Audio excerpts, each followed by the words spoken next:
Good afternoon. Welcome to episode 100 of Cannabis Live. I'm Travis Copenhaver. I'm joined with my colleague, Nicholas Galendez.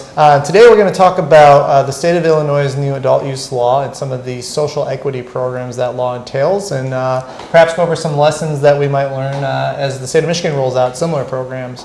But first, we're going to go to Nick. He's going to give us a couple quick news stories.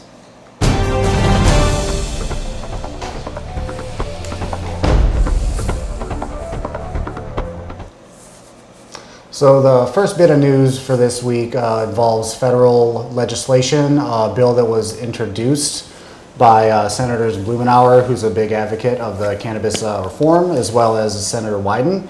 It's called the State Cannabis Commerce Act, and what it would essentially do is extend the federal protections that already exist for medical cannabis facilities to those adult use cannabis facilities. And unlike the protections now, it wouldn't expire. So I know that there's kind of every year there's always a lot of word about whether or not those protections are going to continue.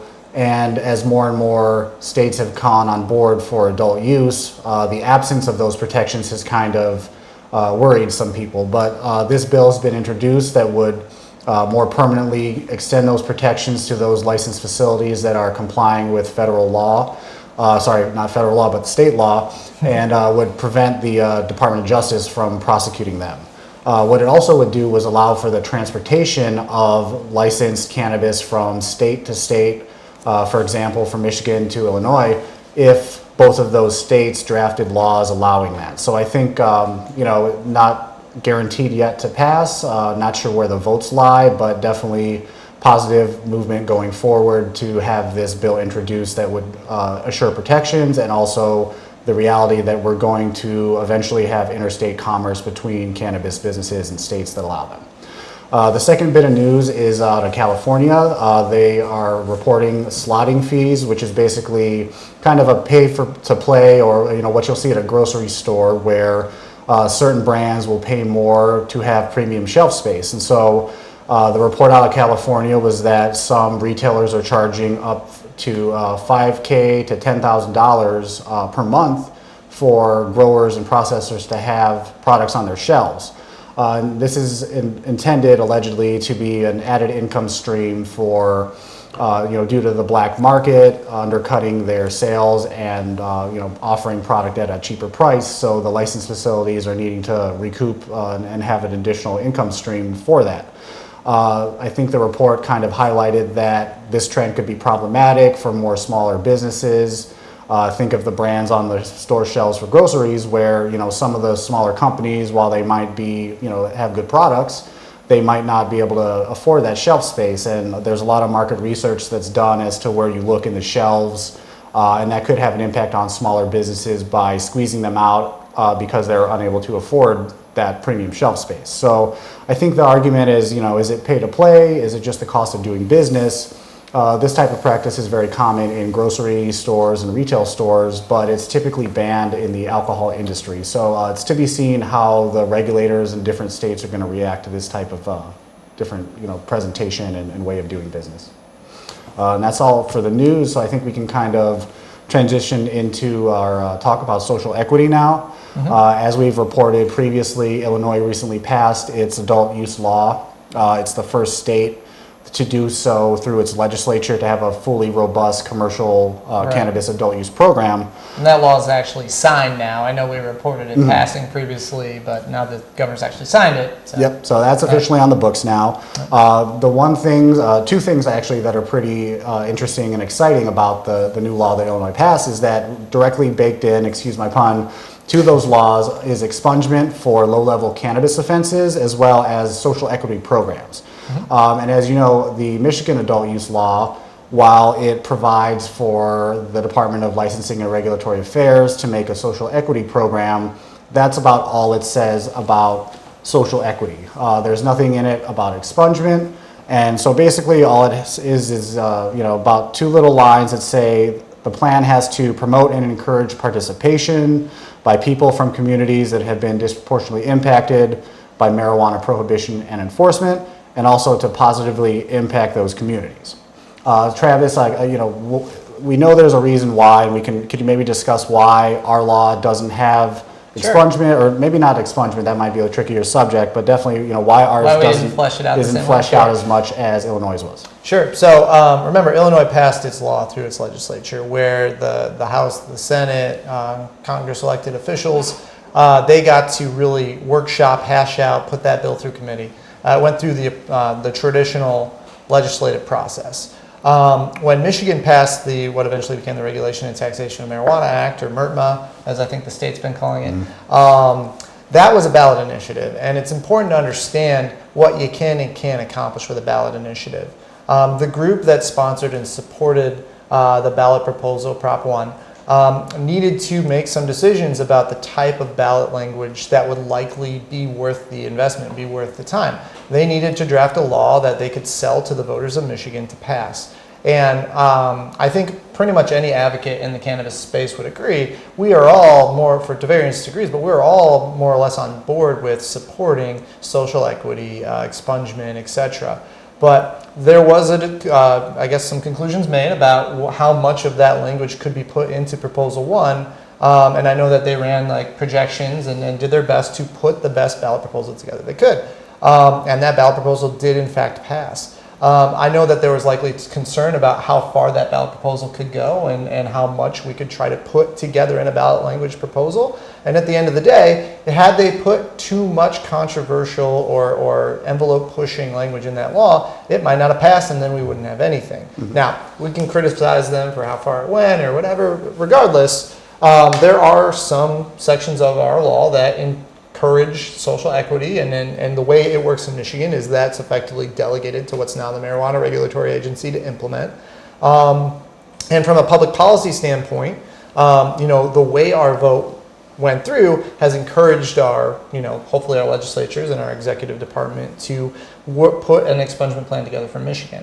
But what's really encouraging about the state of Illinois putting that right into their law is they really laid out a fleshed out social equity program and a really well-defined expungement program. In a way, probably better than any state's done in a marijuana law to this point, wouldn't you say? Mm-hmm. Yeah, definitely. And that's the kind of catch, is that since ours doesn't have that fully fleshed out in the law, we're waiting to see how the Marijuana Regulatory Agency is going to roll out those changes, what it's going to look like for Michigan's social equity program. I know at the last public hearing that the MRA had, their first one ever since they were created by Governor Whitmer, is that the emergency rules are pending, scheduled for coming out either later this month or early in July. And hopefully we're all excited to read those and see exactly what they implemented. The MRA did issue social equity surveys to participants to kind of have them rate from 1 to 6, best to worst, disagree to strongly agree on how some of these things, these different categories and these different types of plans and options for actually remedying this disproportionate impact could actually work, and what the participants thought would be the best feedback.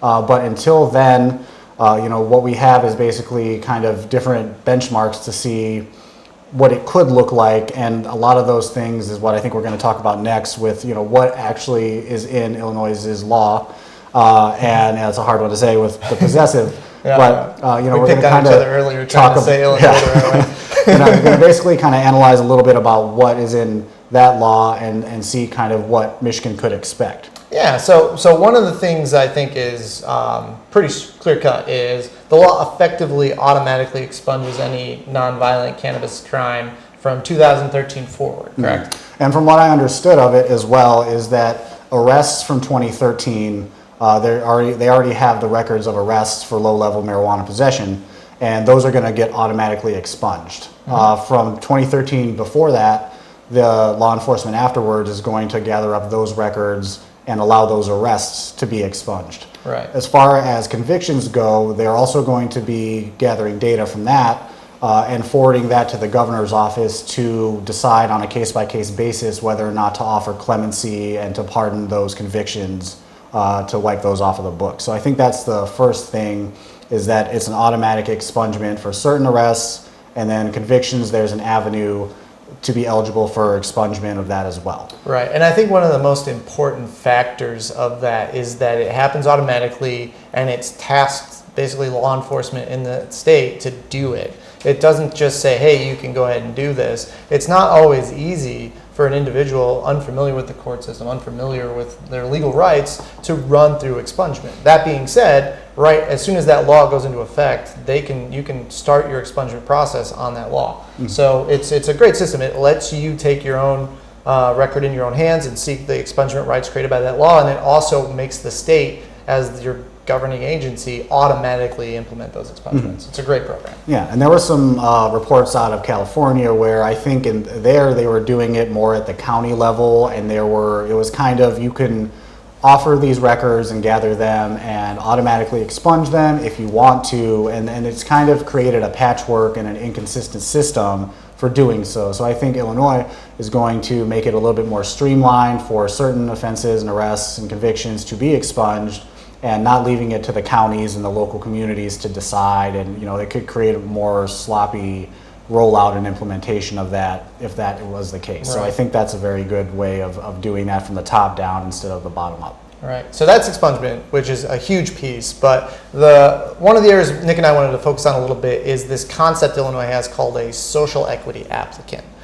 So it's not just enough to forgive criminal records. Obviously, should you find yourself with a minor cannabis charge or be caught up in the war on drugs, that has long-term implications for your life and your family.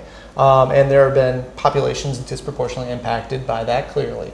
So what Illinois is trying to do through the state law is effectively create a track for individuals that have been a part of that disproportionately impacted war on drugs impact on their lives.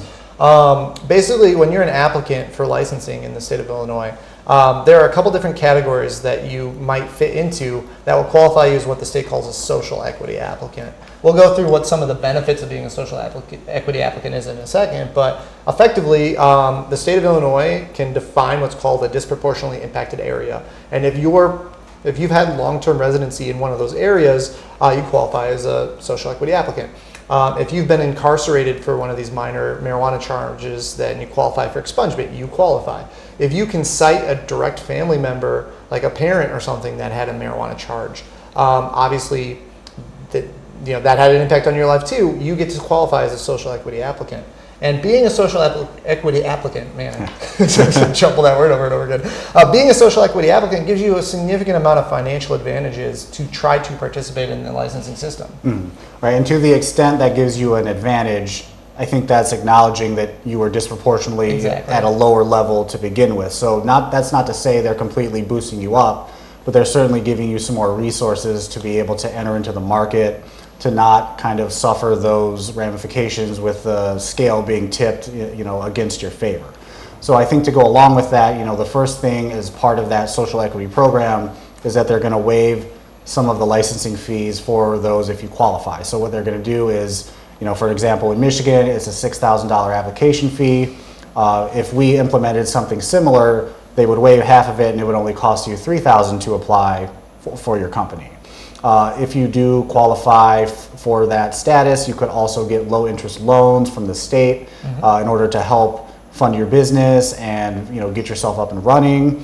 And they also are offering direct grant aid for additional startup costs. So they're definitely looking at it from a capitalization standpoint, kicking down the application fees as a barrier to entry, and also offering help and availability of lines of credit perhaps, and a lot of different funding that wouldn't otherwise be available given your status and the disproportionate impact that this war on drugs has had. Right.